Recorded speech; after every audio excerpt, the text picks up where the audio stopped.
Bismillah, Assalamualaikum warahmatullahi wabarakatuh. Gimana kabarnya Ustaz Farhan? Baik. Jadi ini adalah proses pra-observasi. Jadi sebelum ada kegiatan observasi, nantinya saya selaku coaching akan menanyakan beberapa hal untuk Ustaz Farhan nanti bisa jawab sesuai dengan apa yang Ustaz Farhan pahami.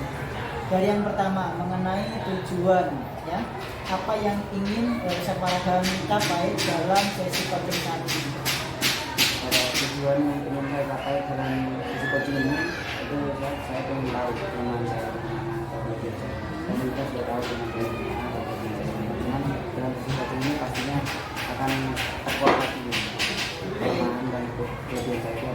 Jadi ingin mengetahui sejauh mana kelebihan yang Ustaz Farhan miliki, kemudian kekuatan mana.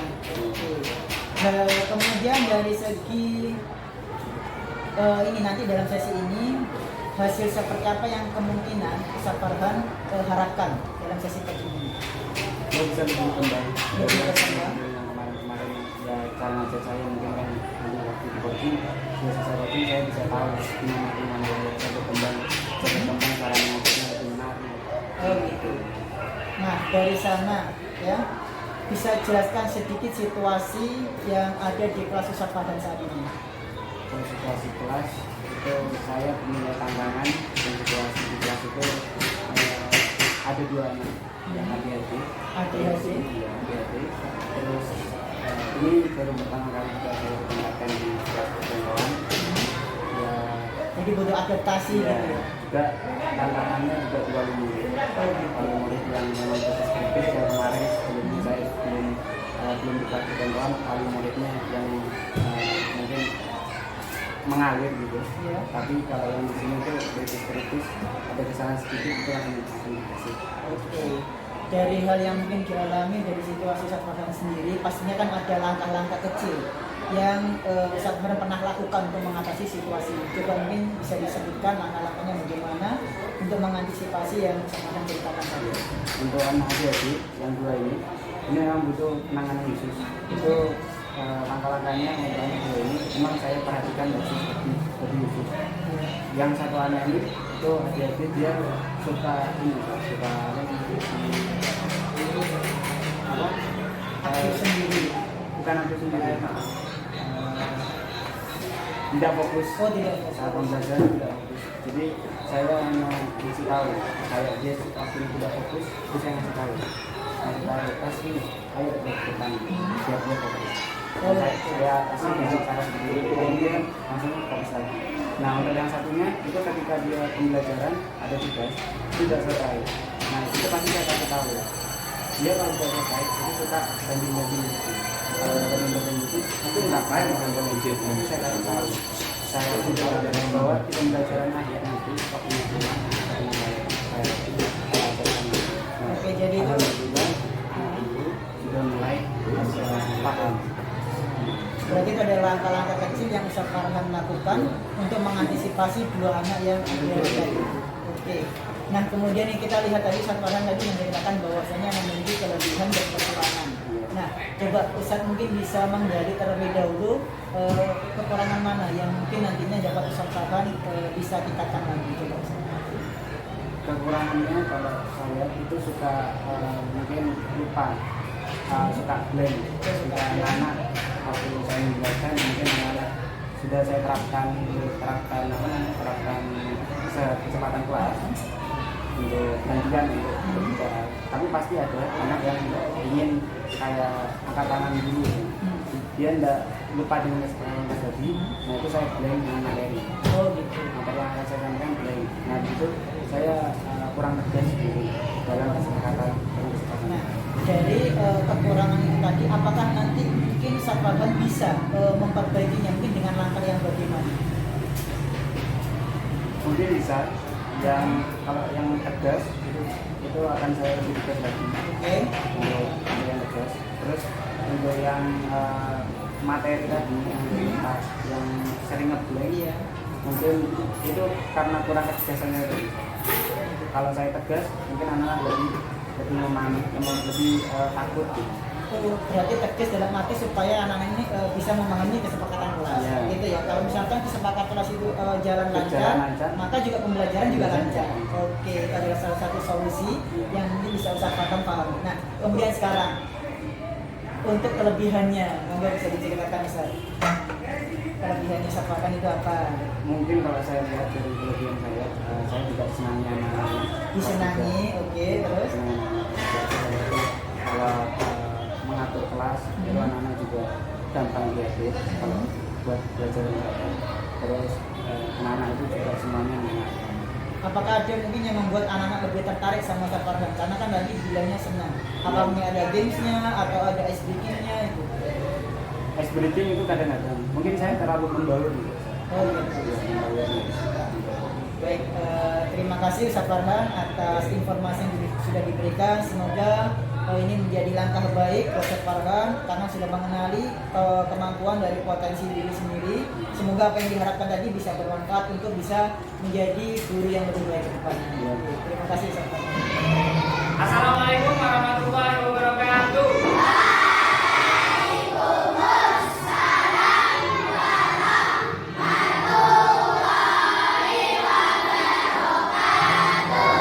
Sebelum memasuki pelajaran, alangkah baiknya kita berdoa seperti biasa. Singkat doa. Doa sebelum belajar.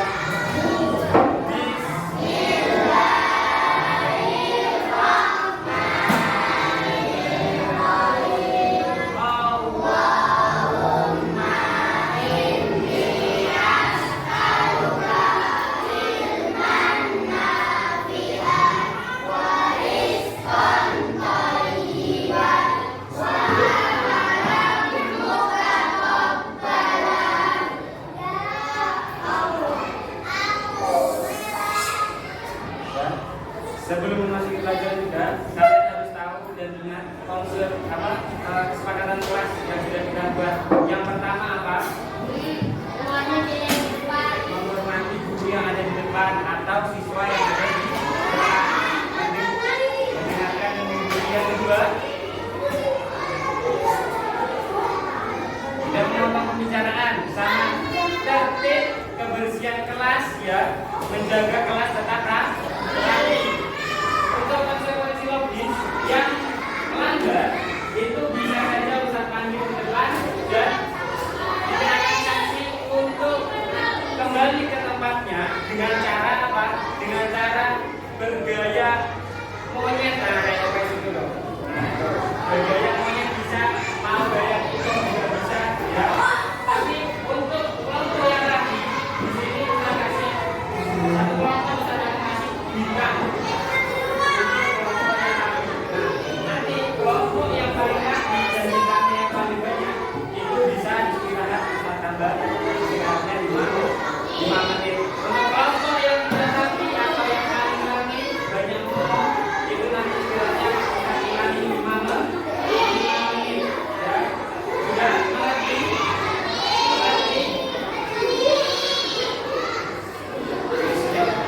Tiga berdiri. Tiga siap.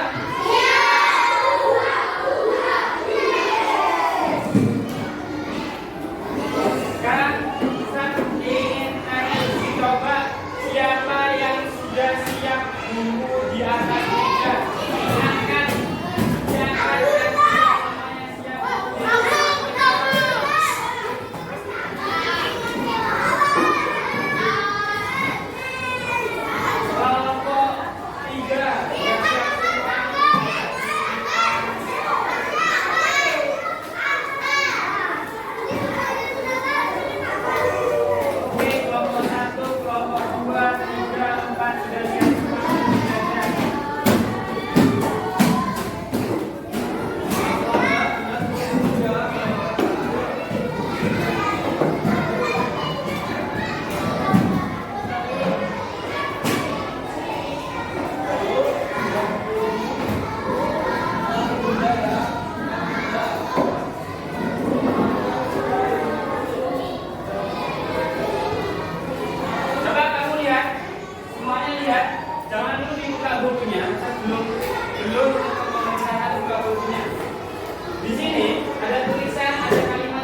menentukan kelompok, misal kelompok 1 dulu, kelompok 2 seperti biasa, kelompok 3, kelompok 4. Jadi kelompok 1 yang membaca, kelompok 2, 3, 4 minimal.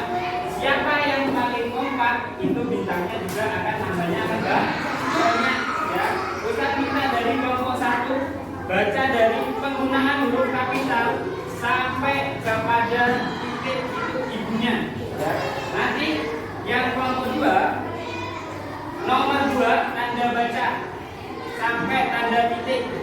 Sudah dimulai kelompok 1 yang lainnya menyimak ya. 1, 2, 3.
Di tanda koma itu dipakai untuk memisahkan kata atau kelompok kata dalam satu kalimat. Semisal kamu menyebutkan nama orang lebih dari 1, nah itu menggunakan tanda koma.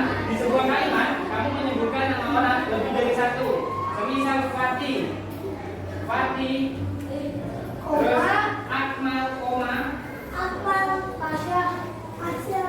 Pasha, dan Wes dan Wise sedang bermain sepak bola.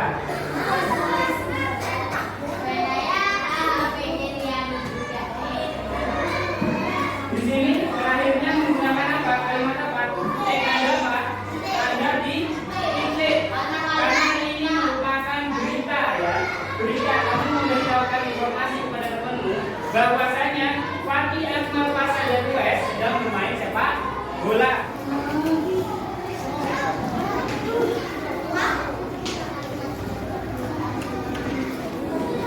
Yang diwarnai yang benar saja, yang menurutmu kalimat itu benar, itu diwarnai ya.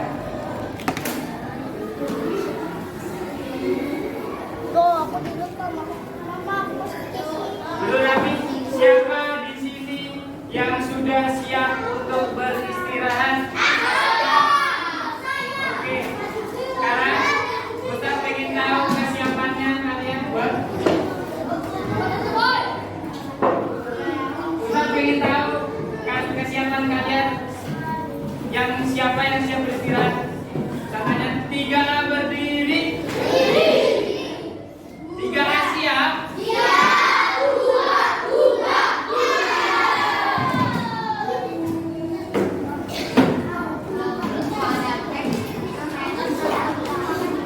Ustaz mau tanya dulu sebelum kalian beristirahat. Ustaz ingin bertanya dulu ya.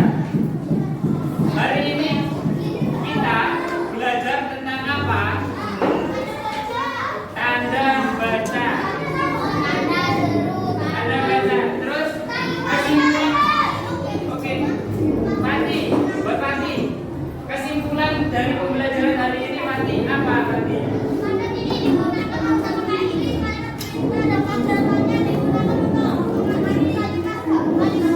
Kalau tanda koma Fatih?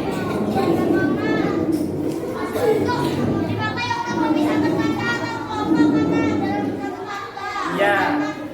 Tanda titik itu digunakan untuk mengakhiri kalimat berita ya. Terus tanda koma itu dipakai untuk memisahkan antara kelompok kata yang yang sama, kelompok kata atau dalam satu kalimat, kelompok kata dalam satu kalimat. Mengapa kita harus belajar tanda baca? Siapa yang tahu?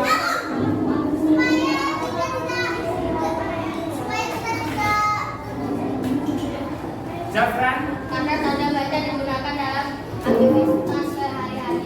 Ya, karena tanda baca digunakan dalam aktivitas sehari-hari. Dia mudah menyampaikannya. Yang orang yang memahami itu jelas.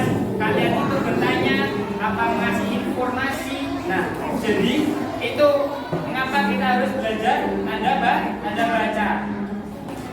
Bagaimana perasaan kalian hari ini? Senang dengan pelajaran hari ini? Alhamdulillah. Sekarang pembelajaran sudah selesai. Kita tutup. Assalamualaikum warahmatullahi wabarakatuh. Waalaikumsalam warahmatullahi wabarakatuh. Assalamualaikum Ustaz Farhan, gimana kabarnya hari ini? Baik. Alhamdulillah. Baik Ustaz Farhan, alhamdulillah ini pertemuan kita yang berikutnya terkait hasil dari supervisi. Bahwasanya memang ada beberapa tahapan dalam supervisi. Yang pertama yaitu pra yang kemarin sempat kita lakukan, kemudian ada tahapan supervisi ketika Ustaz Farhan itu berada di kelas, kemudian praktek mengajarnya dan saya sebagai observer di sana. Dan yang ketiga ini adalah pasca. Pasca ini adalah tahapan ketiga di mana nanti saya akan mencoba menggali informasi, refleksi dari Ustaz Farhan kemarin, hal-hal apa yang nantinya akan menjadi informasi tambahan buat saya. Yang pertama, apa yang paling berkesan dari proses supervisi akademik kemarin? Mungkin Ustaz Farhan bisa menjelaskan. Yang paling berkesan saya mendapatkan umpan balik dari pengawas dan umpan balik dalam pembelajaran saya sendiri yang apa yang dalam pembelajaran saya. Oke, jadi terkait umpan balik hal-hal yang mungkin dapat dikembangkan ke depannya. Iya. Nah, kemudian bagaimana bagian mana dari supervisi kemarin yang menurut Ustaz Farhan itu paling bermanfaat buat Ustaz Farhan? Pada bagian mana? Pada bagian kegiatan inti, pada bagian kegiatan inti itu paling bermanfaat untuk saya. Karena di kegiatan inti itu saya sebelum supervisi itu saya pembelajarannya itu cukup membosankan, tidak ada game di sana. Setelah supervisi saya kasih umpan balik itu tadi bahwasanya kegiatan ini harus ada game biar itu kalian kelas lebih menarik. Oke, dari sana berarti hal-hal yang kemarin sebelumnya di kegiatan pra itu sudah Ustaz terapkan ketika di pembelajaran inti itu tadi ya. Iya. Kemudian tantangan terbesar ketika Ustaz menghadapi pembelajaran di kelas saat ini. Tantangannya yang seperti saya lihat ada 2 anak di kelas saya itu yang mengalami ADHD. Dia ada 2 anak yang kebutuhan khusus. Terus cara mengatasinya ya saya mendampingi secara intens. Oke, jadi ada tantangan terbesar adalah bagaimana jenengan bisa mengelola kelas itu dengan kondusif, pembelajaran juga berjalan lancar meskipun ada 2 anak yang berkebutuhan khusus ya. Oke, baik. Kemudian untuk selanjutnya, nah dari sana pastinya Ustaz kan memiliki kekuatan ya, kekuatan dan juga kelemahan pastinya kita miliki. Terutama dari segi kekuatan dulu. Apa kekuatan utama Ustaz dalam praktek pembelajaran di kelas kemarin? Kekuatan saya itu bisa berbaur dengan anak-anak, Oke, dan bisa berbaur dengan mendekati anak-anak dan Oke.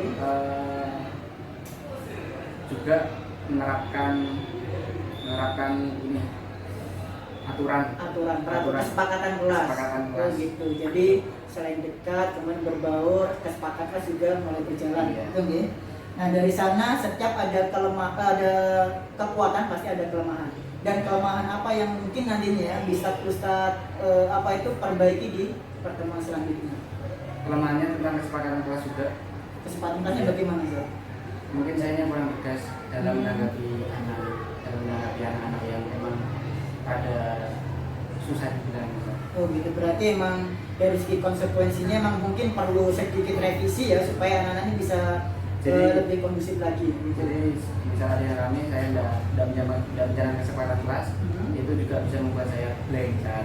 Oh gitu. Jadi ketika anak-anak mulai tidak kondusif, jadi kan kesepakatan nggak jalan, membuat diri Anda menjadi terhampanya blank itu tadi ya ketika proses pembelajaran. Oke, mudah-mudahan nanti dengan kelemahan yang sudah diketahui, kemudian ada hal positif yang nanti bisa membuat kelemahan itu bisa tertutupi secara berkesinambungan.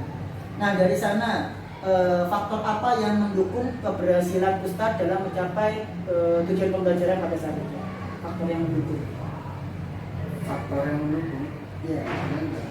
Faktor yang misalkan anak ini bisa mencapai tujuan pembelajaran, memahami pembelajaran dengan baik, apakah dengan cara penyampaian Ustadz materinya itu bagaimana? Dikombinasikan dengan hal yang bagaimana supaya anak ini lebih tertarik, lebih memahami dengan mudah materi yang disampaikan pada pembelajaran teman-teman. Dengan games dan media ajar kayak misal cerita dongeng itu anak-anak diperlihatkan gimana merekor seperti itu ya. Kalau memang itu memang bisa dikombinasi dengan media ajar. Oke, dengan media ajar dan games tadi ya, supaya menunjang anak-anak supaya lebih fokus. Nah, dari sana tindakan yang konkret apa yang Anda lakukan untuk mengatasi kelemahan yang telah diidentifikasi? Jadi kelemahan tadi kan sudah diketahui terkait kesepakatan kelas yang kurang mungkin bisa direvisi.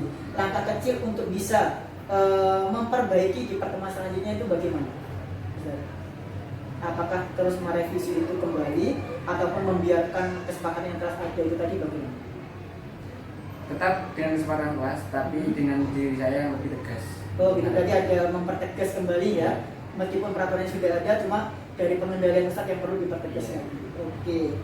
Nah, dari sana alhamdulillah ini kemudian untuk tindakannya sudah tahu tadi kelemahannya, kemudian ada prosesnya, kemudian kapan rencana itu akan dilakukan, apakah di pertemuan selanjutnya kah, apa di bulan depan kah gitu. Di pertemuan selanjutnya. Oh, di pertemuan selanjutnya. Baik, insya Allah berarti dari segi dari informasi tadi di pertemuan akan datang Ustadz akan mencoba memperbaiki terkait di kesepakatan kelas. Berarti mudah-mudahan nanti dari apa yang telah direncanakan, apa yang telah disesuaikan oleh Ustadz tadi itu terkait kelemahannya diketahui, kemudian solusinya dari Ustadz sendiri. Mudah-mudahan di pertemuan selanjutnya pembelajaran bisa lebih menarik, pembelajaran bisa lebih meningkatkan lagi fokus anak-anak, kemudian yang berpusat pada murid. Terima kasih Ustadz untuk sharingnya hari ini. Semoga apa yang kita dapatkan hari ini bisa bermanfaat buat saya pribadi, juga bermanfaat bagi Ustadz. Terima kasih. Wassalamualaikum warahmatullahi wabarakatuh. Waalaikumsalam. Terima kasih Ustadz. Baik, terima kasih. Sudah. Sudah. Mau nambah lagi?